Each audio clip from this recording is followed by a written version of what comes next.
బాగాలేదు సినిమా. అంటే భారతీయుడు వందకి భారతీయుడు వంద అంత బాగాలేదు.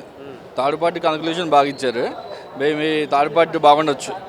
ఈ పార్టీ అయితే అసలు ప్రోమోలా ఉందా జస్ట్? నిజంగా ఎడిటింగ్ చేయకుండా వస్తే ఎలా ఉండిద్ది అలా ఉంది. సిద్ధార్థ్ యాక్టింగ్ బాగుంది.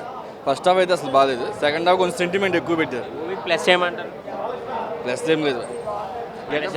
శంకర్ గారు మార్చి చూపించలేకపోయారు. లేదు ఆయన మార్క్ అయితే మిస్ అయింది.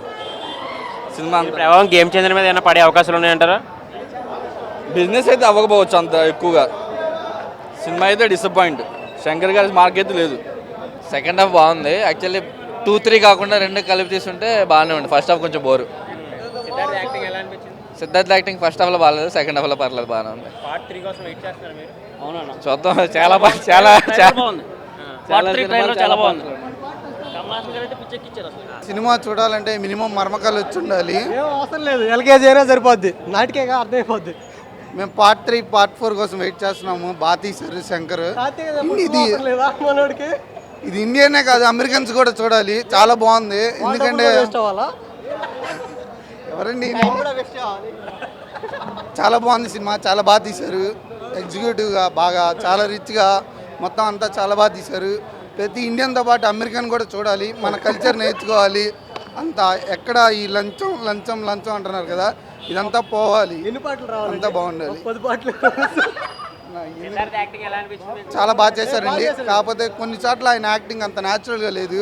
వాళ్ళ అమ్మ చనిపోయినప్పుడు ఎక్స్ప్రెషన్ సరిగ్గా ఇవ్వలేదు. అక్కడ ఒక చోట బాగా ఇచ్చిండే బాగుండేది. అది నా ఫీలింగ్ అంతే.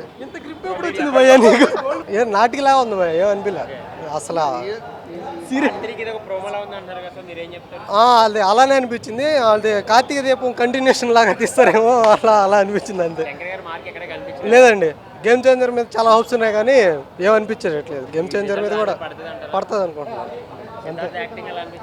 ఓకే, పర్లేదు, బాగానే చేశాడు సిద్ధార్థ్. యాక్చువల్లీ మూవీ చాలా బాగుంది. ఫస్ట్ హాఫ్ వచ్చేసి కరెక్షన్ ఎలా చేస్తున్నారు, ఎలా కరెక్షన్ జరుగుతుందని ప్రతి పార్ట్ టు పార్ట్ చూపించుకుంటూ వచ్చి ఒకసారిగా సెకండ్ హాఫ్లో ఆ భారతీయుడు చేసే ఏదైతే ఉందో అతన్ని వీళ్ళు ఫ్యామిలీ పరంగా హట్ అవ్వడం బేస్ చేసుకొని ఇతన్ని మళ్ళీ గో బ్యాక్ అని చెప్పడం, ఇదంతా కూడా చాలా బాగా తీశాడు. ఒకటి కమల్ హాసన్ యాక్టింగ్ వచ్చేసి వేరే లెవెల్ అండి. ఈ ఎట్లా అంటే మనకు కమల్ హాసన్ యాక్టింగ్ ఒక స్వాతి ముత్యంతో పోల్చకపోయినా సరే అంతకు మించి ఉంది ఇందులో. ఖచ్చితంగా సిద్ధార్థ కానీ రకుల్ ప్రీత్ సింగ్ కానీ ఎవరి క్యారెక్టర్ వాళ్ళు దాన్ని తగ్గట్టుగా న్యాయం చేయడం చాలా సూపర్ అండి. ఇది ఖచ్చితంగా ప్రతి ఇండియన్ ఎవరైతే ఇండియన్ ఉంటారో ఇండియన్ అనే ప్రతి ఒక్కరు must watchable movie. One man show. Thank you. Shankar దగ్గర స్టఫ్ అయిపోయింది బ్రో, అంతే. లెంత్ చాలా ఎక్కువ ఉంది. మూవీ. సిద్ధార్థ్ యాక్టింగ్ ఎలా అనిపించింది? సిద్ధార్థ్ పార్ట్ వరకు బాగుంది బ్రో. అంటే స్టార్టింగ్లో మూవీ స్టార్ట్ అయిన ఒక 20 minutes వరకు చాలా బాగుంది. తర్వాత బోర్ కొట్టేసింది స్టోరీ. పార్ట్ 3 ప్రోమోలా ఉందంటున్నారు కదా చాలా మంది, మీరు ఏం చెప్తారు? పార్ట్ 2 బొక్క అనుకుంటే పార్ట్ 3 పెట్టాడు బ్రో. మళ్ళీ ఈ ఎఫెక్ట్ గేమ్ చేంజర్ మీద పడే అవకాశం ఏమైనా ఉన్నాయంటారా? నాకు అదే భయం బ్రో. మేబీ ఇండియన్ 2నే సరిగ్గా తీయలేకపోయాడు. ఏమైనా గేమ్ చేంజర్ పైన పడుతుందేమో అనుకుంటున్నాను. ఐ థింక్ శంకర్ గారు మార్క్ ఎక్కడ కనిపించలే మూవీలో. అంతగా ఏం లేదు బ్రో. ఓల్డేజ్ కదా, ఆయన పెట్టే యాక్షన్ సీక్వెన్స్కి ఎవరు అంత ట్రస్ట్ వర్త్ లేదనమాట మూవీ. సో యావరేజ్ అంతే. మరీ లెంత్ ఎక్కువ అయిపోయింది. అక్కడక్కడ కొన్ని సీన్స్ కట్ చేస్తే బెటర్ అంతే. సిద్ధార్థ్ యాక్టింగ్ ఎలా అనిపించింది? బాగుంది బ్రో. సిద్ధార్థ్ యాక్టింగ్ చాలా బాగుంది. సో అండ్ శంకర్ మూవీ అంటావా, శంకర్ మూవీ మనం ఎక్స్పెక్ట్ చేసి ఏదో ఎక్స్పెక్ట్ చేసిపోతాం, బట్ అంత లేదంతే.